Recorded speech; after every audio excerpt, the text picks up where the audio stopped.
Okay, so welcome. Anto na Pagos Bukid in English, So welcome back to our show. This is a day in the life of a priest, and today we will be going to the mountain again to administer the sacrament of uh, the sacrament of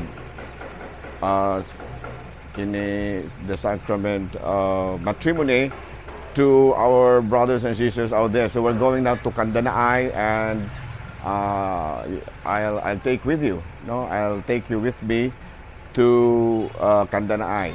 No, so this will be my vehicle for going there. This is my own vehicle. This is 4DR5.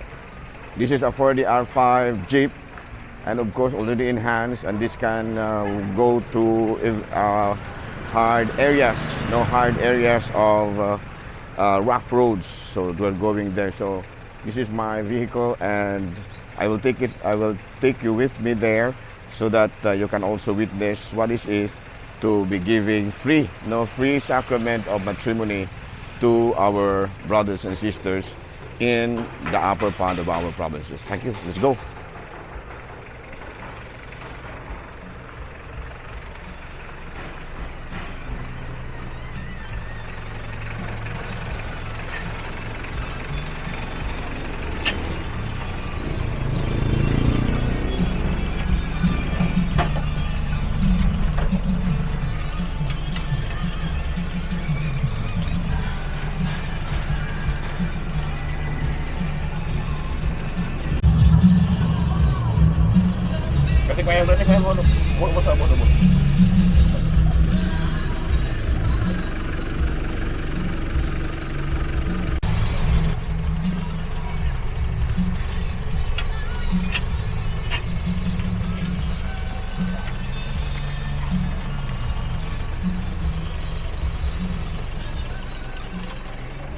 So welcome. This is a place called Candana-ay, and today we will we have two couples to receive the sacrament of matrimony. So this is the place. This is our chapel, and of course we have here our parishioners. There are some of them are not are visitors from here, and here. This place is called Candana-ay, but we also have a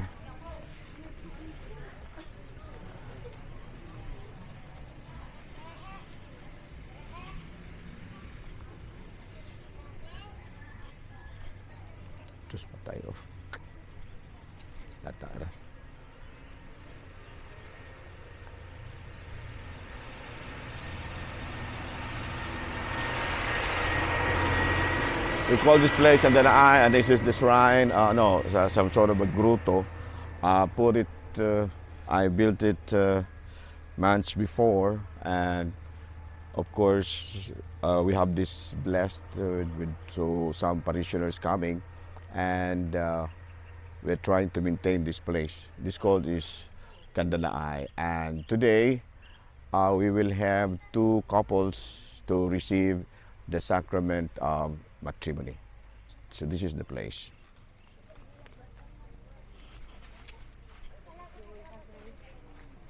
This one is the chapel leader here. The name is Joy Flores. Yeah.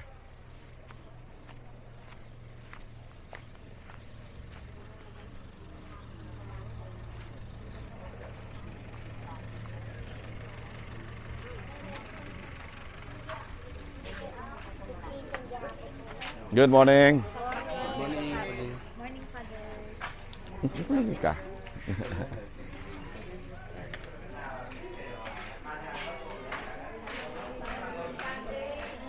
Good morning. So we have here two couples to be wedded today, and we are trying to get some footage of this event to be shown also in the Facebook and in any other media and other media platforms. So these are the two couples to receive the sacrament of matrimony today. Focus. Where's the, where's the, give me the contract.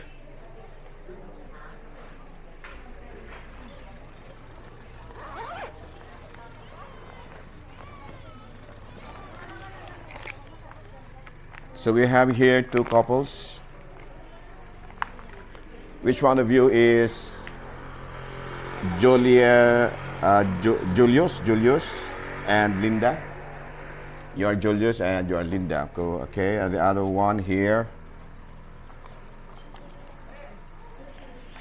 is Marjun and Maricel.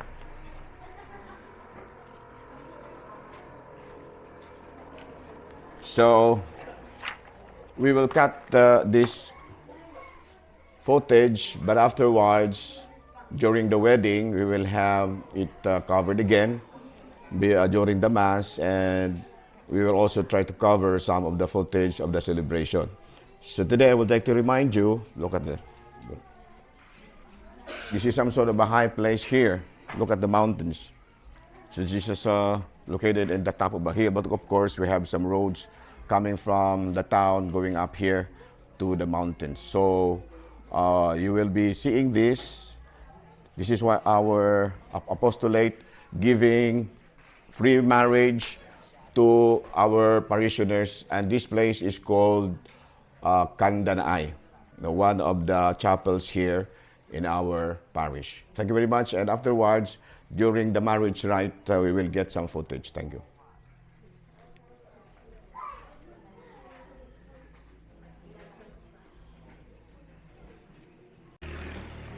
Yeah, ato ang mga tao. Kuha sila ng footage. So this is ato rin English kay ato man i-post sa Facebook nga there could be tendencies that people outside the Philippines or foreign countries will also watch this this video. So we will be communicating in English. So, brothers and sisters, you have already received the sacrament of matrimony. And of course, we are so glad that again, two couples of our faith, the Catholic Church, had already received this. But we are encouraging everyone to receive the sacrament of marriage for free. So, we will now request, the first couple to have to come in front, and we will have a video footage coming from you. First couple.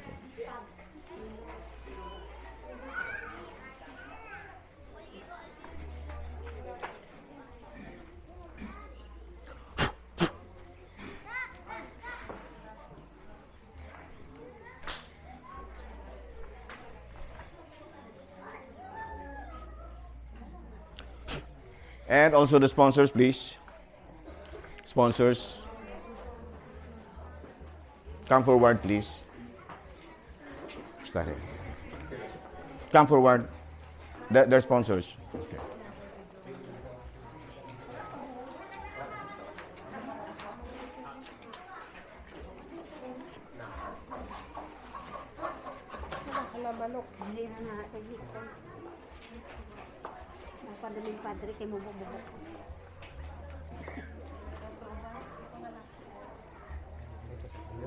It seems that we could not be accommodated in this place, so we will have our picture taking outside. Outside. Let's go outside. And your group follow us, okay? Let's go outside.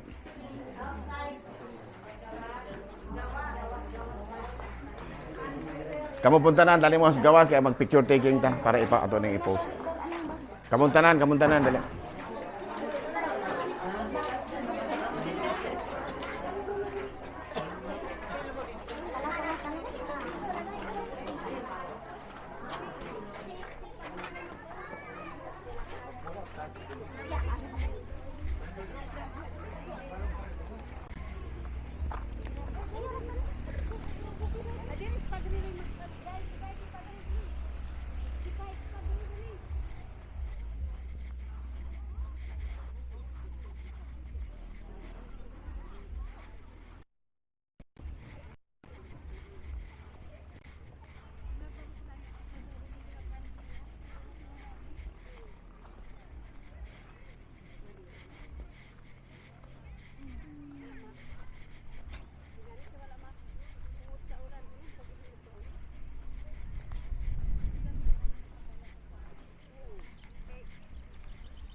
Ano ka damit dito ka, Gar?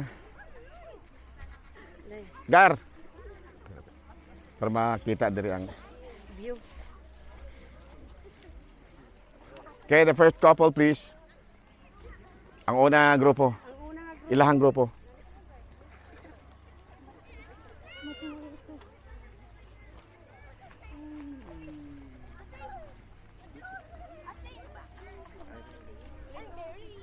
Tinggalan niyo deh, Maricel and Marjan. So, brothers, this is the first couple that I have just administered the sacrament of matrimony, and this is a high place here. We call this Candana-ay, and we're so happy that we are here, and a lot of people also receive.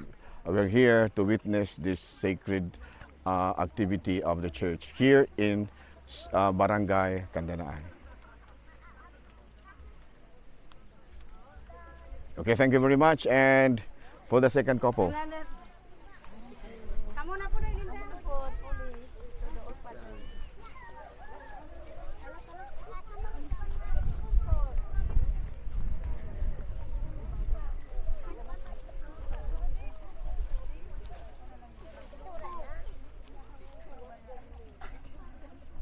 So, tinggalan niyo deh. Linda Flor.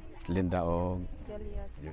So this is the second couple that I have just administered the sacrament of matrimony. Now they are here.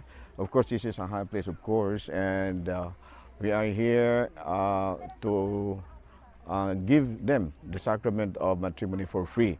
So this one is Linda, and the husband is Julius. Julius. So thank you very much, and of course, let's now go to the chapel.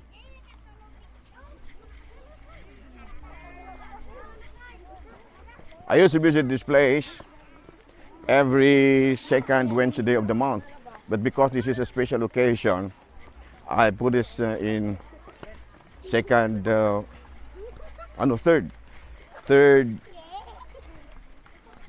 Thursday of the month.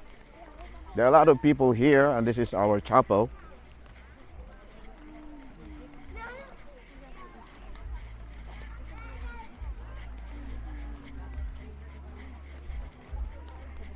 This is a mountain. This is life in the mountain. But they're so happy, and we're so proud of them.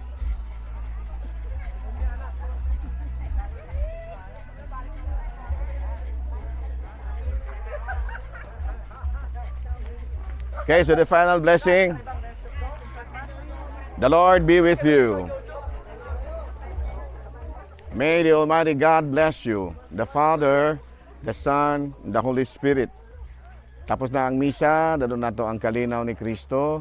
Salamat sa Diyos. So thank you. That's all for our today's show, A Day in the Life of a Priest, and maybe the next time we also visit some other places here in our town in Ayungon. Thank you very much, and good day. Pakpak.